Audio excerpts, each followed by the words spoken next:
दोस्तों 75 साल बाद एक बुजुर्ग अपने गांव में वापस आए।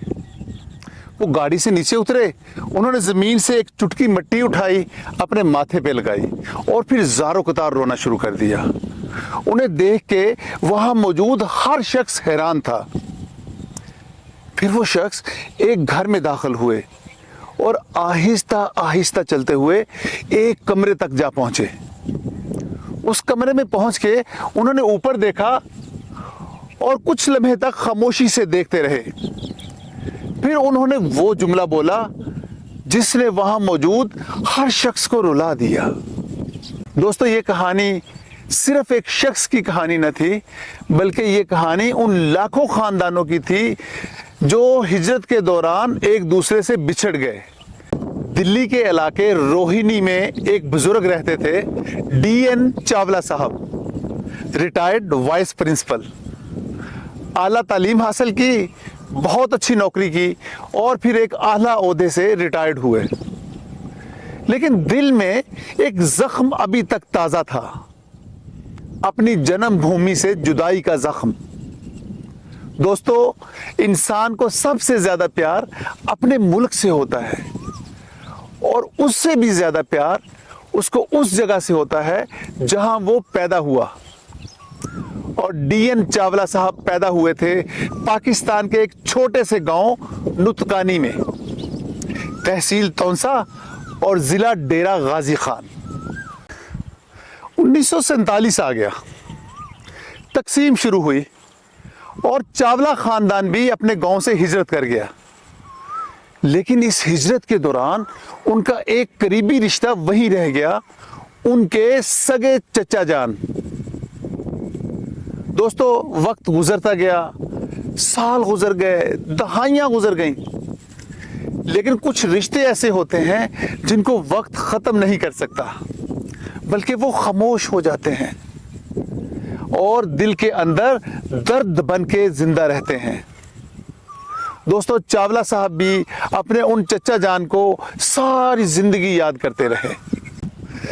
जब चावला साहब अपनी नौकरी से रिटायर हुए तो उन्होंने सोचा कि अगर अब भी मैंने अपने अजीज को ना ढूंढा, अपने चचा को ना ढूंढा, तो शायद फिर कभी नहीं ढूंढ पाऊंगा।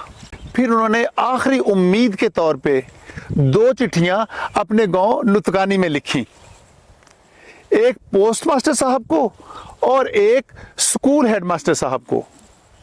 उन्होंने लिखा कि हम चावला खानदान थे, नुतकानी में रहते थे। 1947 में हम हिजरत करके इंडिया चले गए, लेकिन हमारे एक बुजुर्ग वहीं रह गए। अगर आप उनके बारे में कुछ जानते हैं तो मुझे ज़रूर बताएं।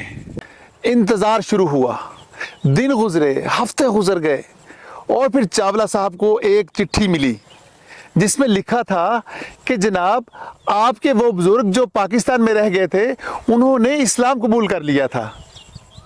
उनके बेटे सैफुल्ला चावला साहब आज भी इसी नुतकानी गांव में रहते हैं और वो इस गांव के नंबरदार हैं।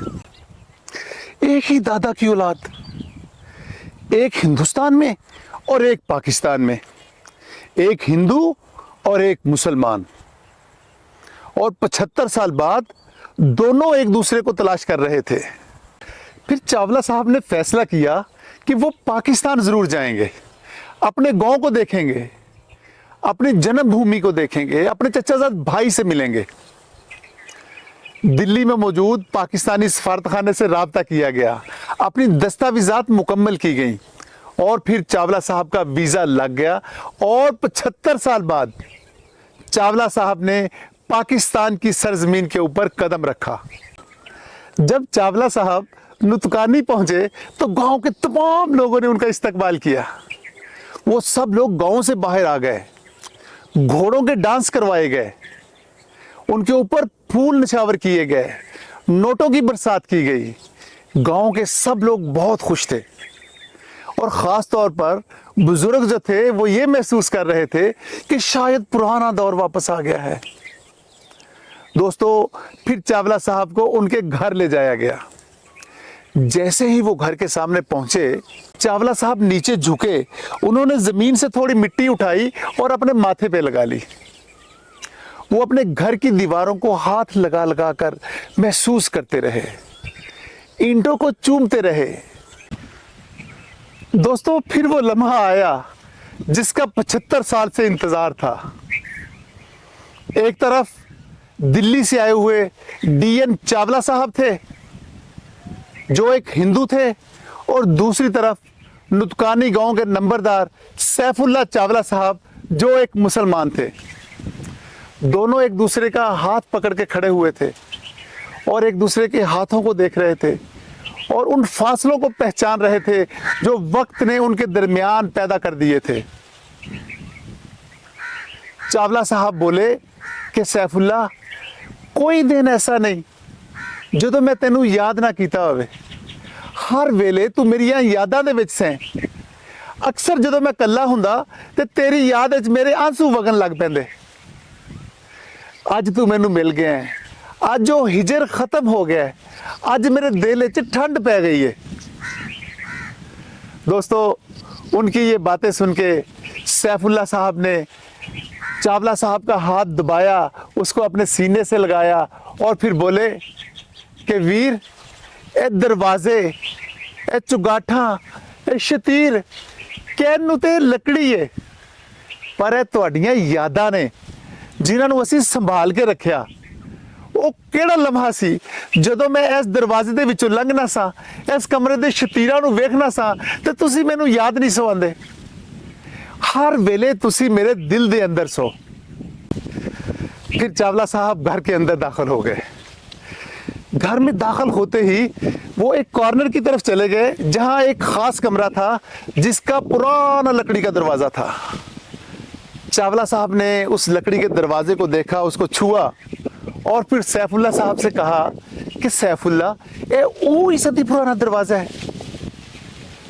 सैफुल्ला साहब ने कहा कि हाँ वीर जी, ये वो ही दरवाजा है, असा इनू बदलिया नहीं, इस वास्ते कि जदों तुसी आओगे तुसी भी ऐसे दरवाजे ही लंघो जिथों साडे बुजुर्ग लंघते रहे ने।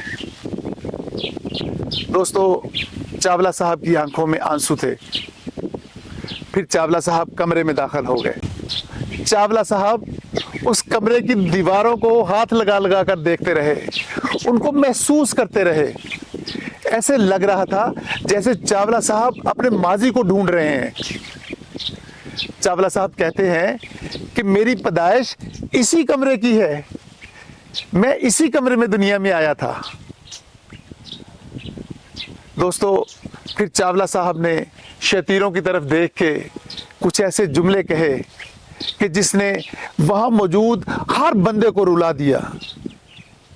चावला साहब कहते हैं कि सैफुल्ला, ए शतीर सदी पुराने ने, ए नहीं टूटे हाले तक, पर असी वंड हो गए, असी टुट गए, असी एक दूजे तो विछड़ गए। दोस्तों, उस वक्त ना कोई हिंदू था ना कोई मुसलमान, बस एक दादा की औलाद थे, भाई थे। दोस्तों, आप मेरे पीछे देख रहे हैं इस जमीन को, हमारे बुजुर्ग इसको धरती मां कहते थे। हम इस धरती मां के बेटे हैं, हम इसके बच्चे हैं। हम कब इस बात को समझेंगे?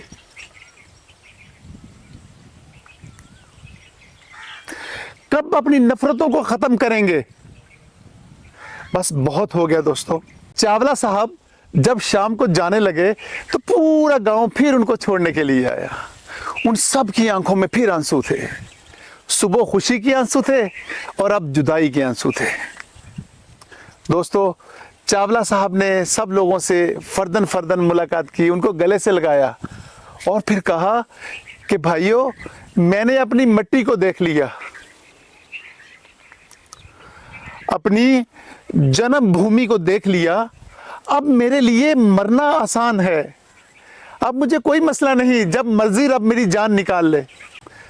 दोस्तों, वो दरवाज़ा आज भी नुतकानी के एक घर में लगा हुआ है। वो एक सदी पुराने शतीर आज भी छत में पड़े हुए हैं और अभी तक नहीं टूटे। और दोस्तों, शायद सच्चे रिश्ते वो भी कभी नहीं टूटते, चाहे सरहदें आ जाएं, चाहे ज़माने गुजर जाएं। वक्त ने मुल्कों को तकसीम कर दिया, सरहदें बन गई, लेकिन खून के रिश्ते किसी भी सरहद से बड़े हैं। एक दादा की औलाद, खा उनका तल्लक किसी भी मजहब से हो, खा वो मुसलमान हो, सिख हो, ईसाई हो, हिंदू हो, वो रहते हमेशा भाई ही हैं। दोस्तों, ये थी आज की कहानी। उम्मीद है आपको पसंद आई होगी। अगर आपको ये कहानी पसंद आई है तो इसको लाइक कीजिए, इसको शेयर कीजिए, कमेंट्स कीजिए और अपने इस चैनल को सब्सक्राइब कीजिए। ख़ास तौर पे उन लोगों के साथ इस कहानी को शेयर करें जिनके बुज़ुर्गों ने हिजरत की, जिनके ख़ानदान बॉर्डर के दोनों तरफ तकसीम हैं, और कमेंट्स में ये लिखें कि उन लोगों को जिनके ख़ानदान तकसीम हो गए उनको वीज़े की आसान सहूलतें दी जाएं ताकि वो लोग अपने प्यारों से मिल सकें। कमेंट्स में इस आवाज़ को उठाइए और इस प्यार और मोहब्बत के सिलसिले को आगे बढ़ाइए। इजाज़त दीजिए। खुदा हाफिज़।